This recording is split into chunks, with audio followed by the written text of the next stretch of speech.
Lancé officiellement depuis le mercredi 22 janvier 2025 par le vice-gouverneur de la province du Kasaï, un atelier de formation et renforcement des capacités à l'intention des gestionnaires des écoles, les chefs d'établissement et les conseillers d'orientation scolaire et professionnelle pour toutes les sous-divisions de la province éducationnelle Kasaï 1.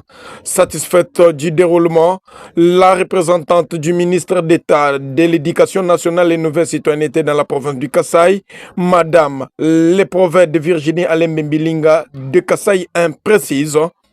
J'ai le sentiment de joie. Je suis très satisfaite de constater que tous les chefs d'établissement, les gestionnaires, les conseils d'orientation scolaire et professionnelle formés ont manifesté une attention particulière à la formation. J'ai senti qu'ils avaient besoin d'une formation.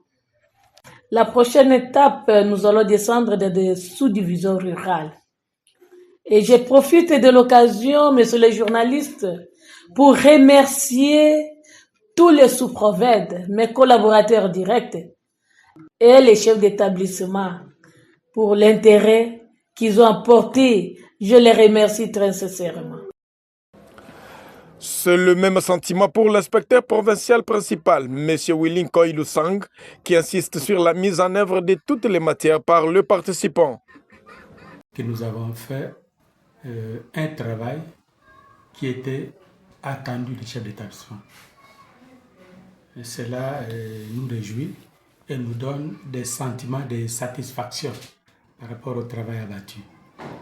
Et d'abord, je dois vous dire qu'il y a eu un mouvement de la part des chefs d'établissement et de leurs collaborateurs.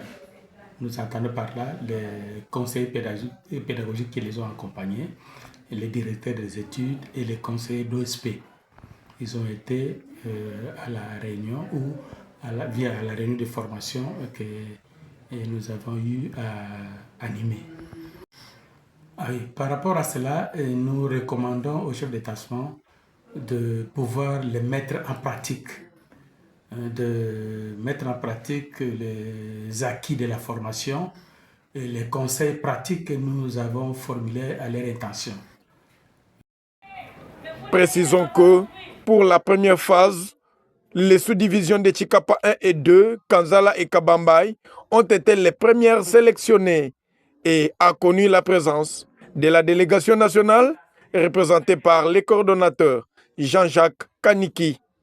Ces gestionnaires et chefs d'établissement ont été outillés sur la gestion nationale des ressources humaines et des groupes d'aide psychopédagogique GAP en cycle pour une meilleure orientation sans faille des apprenants à Tikapa, chef-lieu de la province du Kasaï. Et la deuxième phase débute ce samedi 25 janvier 2025 dans la commune rurale de Kamonia.